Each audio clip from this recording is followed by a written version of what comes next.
अस्सलाम वालेकुम वरहमतुल्लाहि वबरकातुहू औज़ुबिल्लाहि मिनश शैतानिर रजीम बिस्मिल्लाहिर्रहमानिर्रहीम।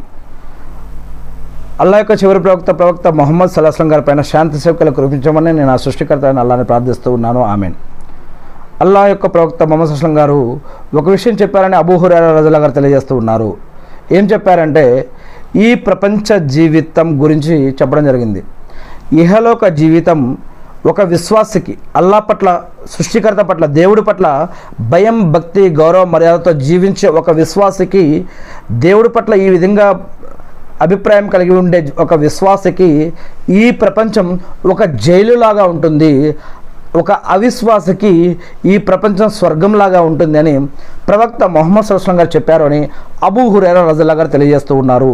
ఈ యొక్క హదీస్ని ముస్లిం హదీస్ గ్రంథం మరియు మిస్కాతుల్ మసాబీహ్లో 5158వ హదీస్లో ఈ యొక్క విషయం చెప్పడం జరుగుతుంది. మరి ఇంకొక హదీస్ ఏమిటంటే, అబూ హురైరా రజియల్లాహు గారు చెప్తూ ఉన్నారు, ఈ యొక్క హదీస్ని ప్రవక్త మొహమ్మద్ సల్లల్లాహు అలైహి వసల్లం గారు చెప్పారని. విశ్వాసం అంటే ఈమాన్, విశ్వాసంలో 70 రకాల భాగాలు ఉన్నాయి.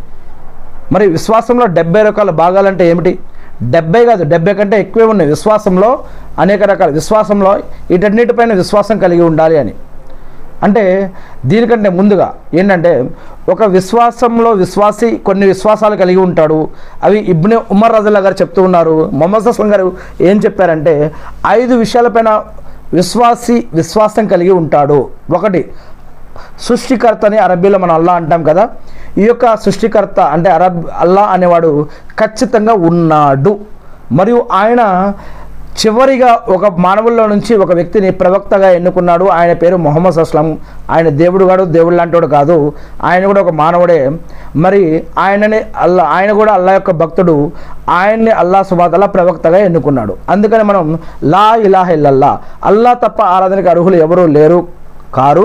మరియు ఈ యొక్క ప్రవక్త మొహమ్మద్ అనేటటువంటి ఆయన ఒక మానవుడు, ఆయన అల్లా యొక్క భక్తుడు, ఆయన అల్లా ప్రవక్తగా ఎన్నుకున్నాడు.